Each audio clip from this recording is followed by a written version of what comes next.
Selamat malam, Bu Desi Iqbah. Pada kesempatan kali ini, saya, Benesia Kiara, ingin mempresentasikan proyek LSP yang sudah saya pilih, yang berjudul Aplikasi Reservasi Kamar Hotel berbasis web pada Hotel Hayo Palembang. Jadi sebelumnya di sini saya akan menjelaskan latar belakang dari Hotel Hayo Palembang ini dulu. Jadi Hotel Hayo Palembang itu berdiri pada 9 Desember tahun 2021 yang memiliki sekitar 25 karyawan. Nah, untuk reservasinya itu sekarang masih menggunakan OTA dan WhatsApp. Dan yang ketiga itu, hotel ini belum memiliki saluran reservasi yang mengintegrasikan data kamar, reservasi, pembayaran, dan verifikasi admin. Jadi tujuan ini adalah mendefinisikan kebutuhan fungsional dan non-fungsional aplikasi, menjadi acuan dalam proses desain, implementasi, dan pengujian sistem, terus memastikan aplikasi itu dikembangkan sesuai dengan kebutuhan Hotel Hayo Palembang. Jadi tujuan bisnisnya itu yang pertama adalah mencapai minimal 30% reservasi langsung melalui website dalam 3 bulan. Terus yang kedua itu memastikan 90% data reservasi itu masuk ke dashboard admin, maksimal itu dalam 1 menit. Menurunkan kesalahan dan duplikasi data menjadi kurang dari 2% dalam 3 bulan. Terus juga ini tujuan dari pemiliknya juga mengurangi biaya komisi OTA minimal 15% dalam 6 bulan. Terus juga ini menghasilkan laporan reservasi PDF itu maksimal dalam 2 menit. Mencapai kepuasan pengguna juga minimal 80% setelah penerapan awal.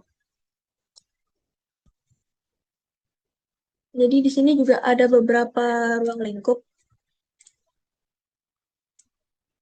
Yang pertama itu berfokus pada proses reservasi kamar hotel Palembang karena ini adalah masalah utamanya. Terus yang kedua itu ada kebijakan harga, pembatalan refund, serta check-in, check-out ditentukan oleh manajemen hotel alias adminnya. Terus yang ketiga itu bukti pembayarannya tuh bisa diverifikasi oleh admin. Terus di sini ada stakeholdernya. Di sini mereka memiliki 6 stakeholder. Yang pertama,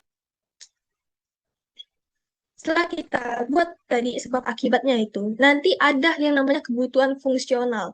Nah, kebutuhan fungsional ini sudah sesuai dari ini ya, sebab akibatnya ini kan ada PR1, PR2, PR3.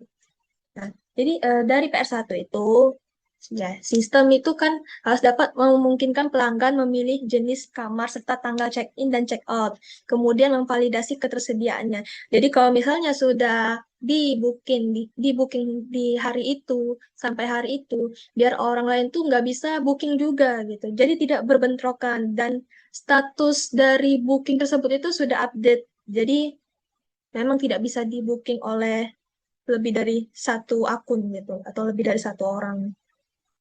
Terus yang kedua ada dari PR2 nih, sistem harus dapat menampilkan riwayat dan status reservasi pelanggan termasuk pending, confirm, check-in dan check-out. Dan ini memang harus secara otomatis dan cepat juga. Kalau memang dimanualkan oleh dimanualkan oleh admin atau memang dipantau oleh admin itu tuh sudah bisa dilihat oleh pelanggan gitu. Terus yang PR3 ini, sistem juga harus dapat menghasilkan laporan reservasi bulanan dalam format PDF untuk kebutuhan manajemen. Jadi kan tadi kan laporannya itu kan masih manual karena terpisah gitu kan. Jadi laporan reservasinya itu tuh kurang tepat lah atau bisa menyebabkan human error karena masih di input manual gitu. Nah, ini nanti tuh di sistem ini tuh nanti bisa menghasilkan laporan reservasi bulanan dalam format PDF untuk kebutuhan manajemen.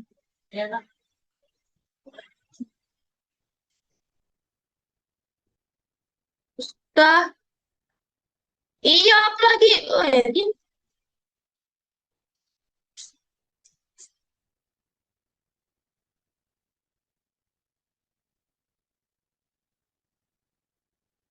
terus di sini lanjut ke PR4. Nah, PR4 itu tuh kebutuhan fungsionalnya itu sistem juga harus dapat memungkinkan admin mengelola data akun dan peran pengguna gitu. Jadi admin itu tuh bisa mengelola data akun itu tuh akun user gitu, akun user yang sudah daftar. Nah, jadi peran juga kelihatan gitu. Nanti kelihatan kayak pengguna ini sudah booking apa aja gitu atau sudah melakukan reservasi apa atau mungkin ngapain aja gitu. Terus yang kelima tuh PR5 tuh sistem harus dapat memungkinkan pelanggan mengunggah bukti pembayaran untuk reservasi yang dibuat. Jadi kalau misalnya di sudah booking atau sudah memilih kamar gitu kan itu kan harus melakukan pembayaran kan. Nah, itu tuh nanti tuh pelanggan itu tuh harus bisa mengupload bukti pembayaran untuk reservasi yang dibuat gitu. Biar nanti bisa divalidasi admin.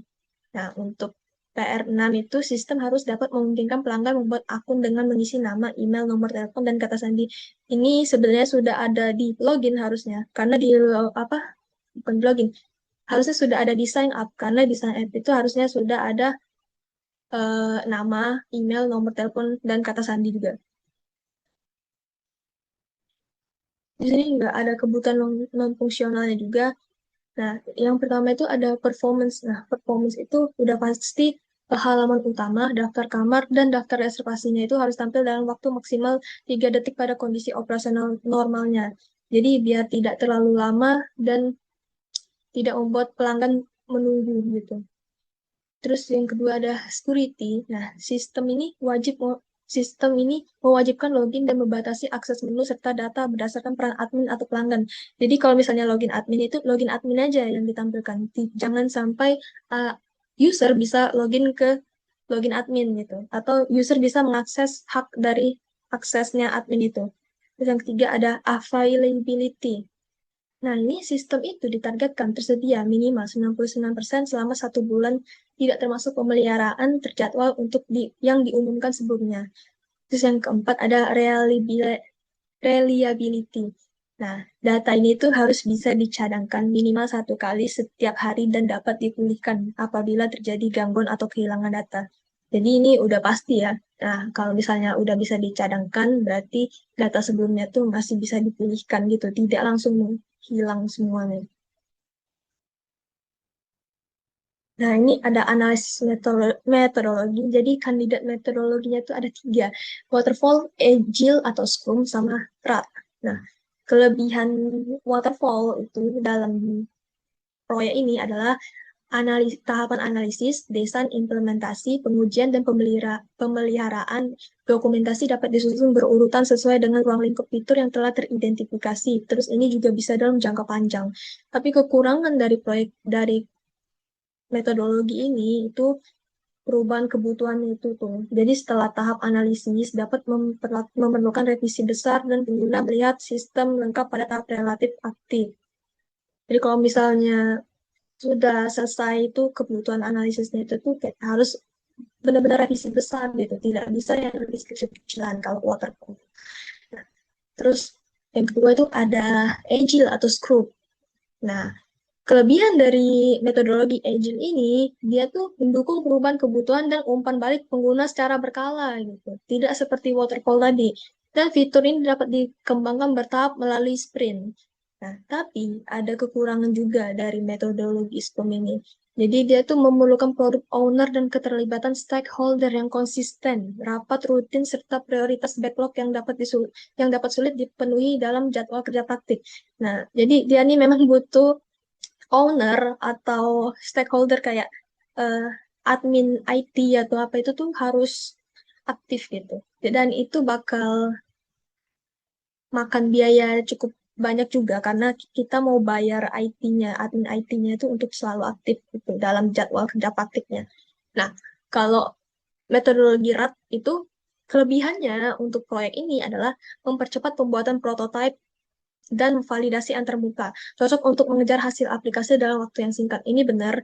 Jadi kalau misalnya memang urgensi dan apa pengen cepat itu bisa menggunakan metode RAT gitu. Nah, tapi kekurangan dari RAT ini adalah ketersediaan pengguna yang intensif itu dibutuhkan gitu. Ini tuh juga beresiko mengurangi kelengkapan dokumentasi atau kualitas desain apabila waktu terlalu terbatas. Ini benar. Jadi kalau misalnya memang waktunya terlalu mepet, metodologi RAT ini tidak berfungsi secara benar gitu karena masih ada kebutuhan-kebutuhan yang terlewatkan karena waktu yang terlalu terbatas gitu.